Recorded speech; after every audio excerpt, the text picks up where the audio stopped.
Today, I'm going to introduce the kinesiology. Before the class, let's watch the video. Hey, hello. Hello. Thank you for your time. So, could I ask you two questions about your hand-joint flexibility? Yeah. Okay, thank you. The first question, can you touch your index finger to your pinky finger? Like this? I can do that. No. You can do that too. Okay. Second question, can you move your pinky finger with your ring finger straight? Like this. I can do that. Okay, you can do that. Thank you. Have a good day. Hello, what's your name? My name is Kevin. Kevin. Okay, Kevin. So can you touch your index finger to your pinky finger? Like this? Yes, like this. Like this. Okay. Okay, both of the we can do that. Second question, can you move your pinky finger with your ring finger straight? Like this. Oh, great, you can do that. Okay, thank you for your time. See you. Hey, hello, what's your name? My name is Alan Liang. Okay, hi, Alan. So thank you for your time. We have few questions about your hand-joint flexibility. Go ahead. Okay, the first question is, can you touch your index finger to your pinky finger?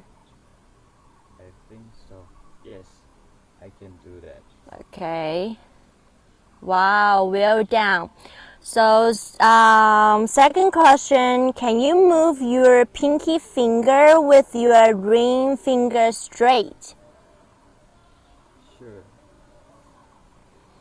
Wow, you can do that too. Excellent.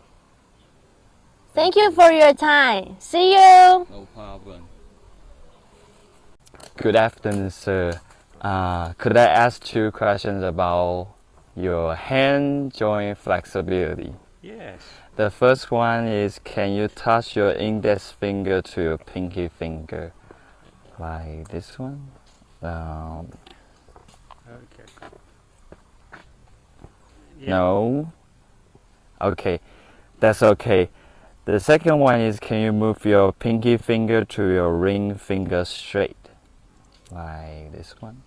And you have to put your pinky finger up to the thumb, your thumb. No. No, almost, but yeah. Thank you for your time. That's okay. Why have this phenomenon? Because you have learned instruments before, of being smarter, moreover, being love track? Of course not. Notice those little diagonal cross connections near the knuckles called juncture tendon or tendon connections. When you curl your pinky forward, the pinky extensor tendon is pulled toward the fingertips, and the connection between that tendon and the one for the ring finger is stretched tight. This is the real reason why it is so hard to move your ring finger and pinky finger independently. Kinesiology, rooted in the Greek term kinesis, signifying movement, and the suffix ology, denoting a science or branch of knowledge, is fundamentally the study of human movement.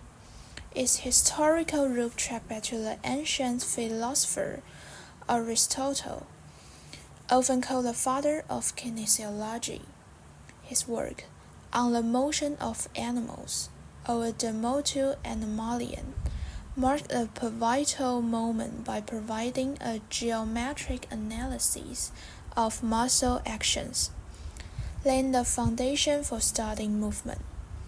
Today, kinesiology is a thriving and multidisciplinary field, encompassing expertise from improving athletic performance and preventing injuries to developing assistive technologies for individuals with disabilities. Have you ever wondered what knowledge you need to know? There are four: general physics, basic mechanics, anatomy, and physiology. Firstly, general physics. General physics is the branch of science that deals with the fundamental principles of matter, energy, motion, and their relationships. It encompasses a wide range of topics, including mechanics, thermodynamics, electromagnetism, and optics. There are more stress on the knee during the eccentric phase of muscle contraction. Here, we could see the tibia slide forward and its anterior cruciate ligament rupture. Let's watch a three-dimensional video. Inside the knee joint together, the ACL and PCL or posterior cruciate ligament stabilize the knee. The ACL travels from the back to the front of the knee joint and is connected to the femur and the tibia. The ACL places the femur and tibia together. If the knee receives too much stress, the ACL could be sprained or completely torn. Without the ACL, the tibia could now move forward freely, making the knee less stable. We could also explain it by the Baltimore Bridge analogy. Imagine the freighter as the forward force, the bridge pier as the anterior cruciate ligament, and the bridge as the body. When the freighter collides with the bridge pier, the pier can withstand the force and breaks, causing the entire bridge to collapse. Similarly, in the previous video, when the ACL ruptures, the person's whole body suddenly drops.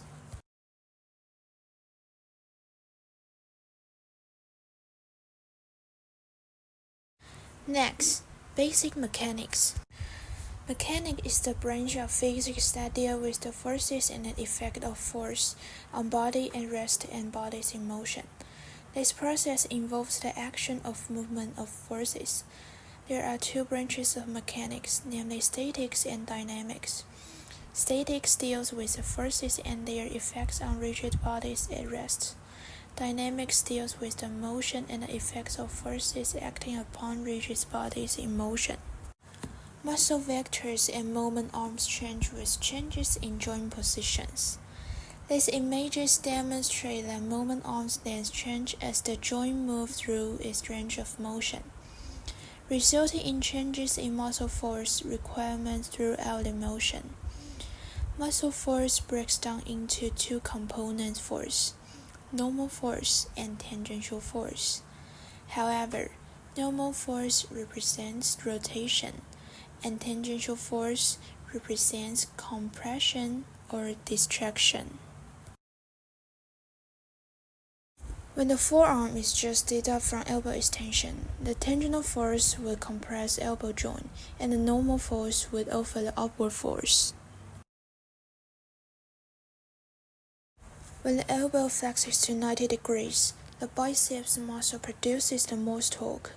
Besides, all of its force only rotates the segment, and none of its force distracts or compresses the joint. When the elbow flexes exceeds to 90 degrees, the tangential force will distract the elbow joint.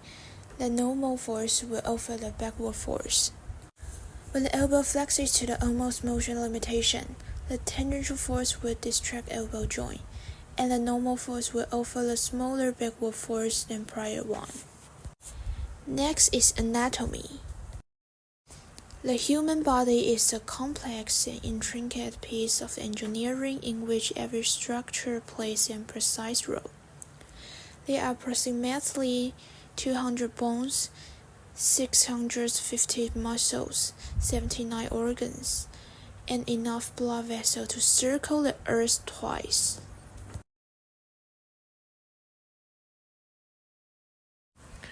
Biceps brachii, as its name with two heads, originates from the scapula and attaches below the elbow joint, or radius.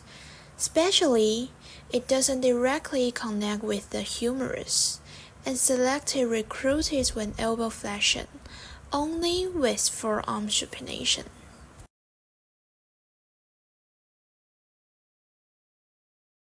Brachialis. It forms humerus and attaches only to the ulna, crossing elbow joint. Furthermore, it always be recruited in elbow flexion regardless of forearm position. Therefore, it has large work capacity and good efficiency.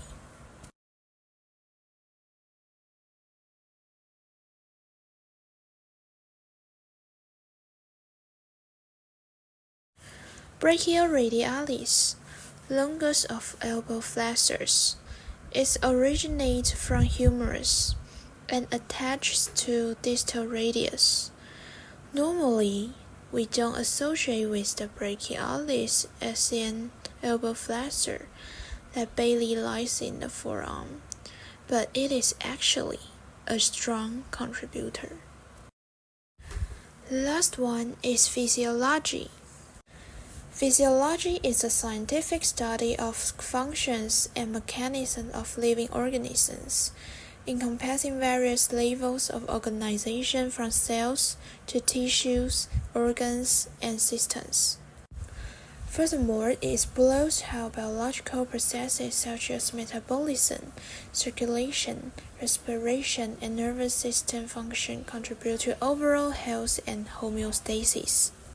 Through experimentation and observation, physiologists seek to understand the intricacy of bodily functions and their regulation, often applying this knowledge to fields like medicine, exercise science, and pharmacology to improve human health and well-being. Watch these two videos.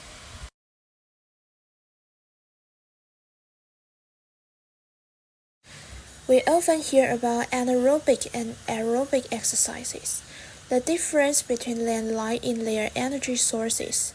For instance, activities like weightlifting, which require short bursts of power, use the ATP-PC system as their energy source. On the other hand, activities like jogging, which are long-distance exercises, use the oxidative system as their energy source. The former is anaerobic metabolism, which produces energy quickly but in small amounts, providing about 10 seconds of exercise time. The latter is aerobic metabolism, which produces energy slowly but can sustain exercise for a longer duration. Thus, we can sustain aerobic exercise for a longer time and anaerobic exercise for a shorter time. Let's summarize. If you want to delve into the study of kinesiology, there are 4 prerequisite subjects: general physics, basic mechanics, anatomy, and physiology.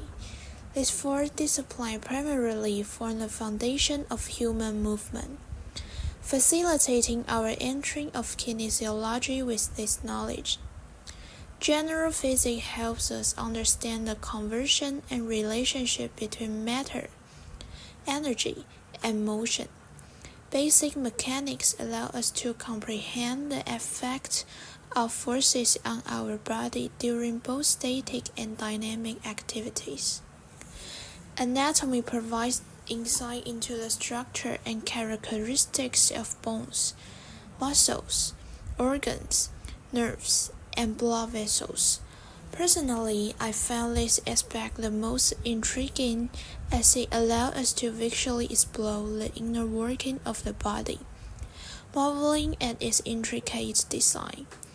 However, each structure plays a vital role, connecting to facilitate our bodily functions. Lastly, physiology enables us to understand the various mechanisms within the body, which influence our body's responses, resulting in different activities. This is an overview of kinesiology, hoping it will be helpful to you. Let's continually exploring the marvels of human body with curiosity.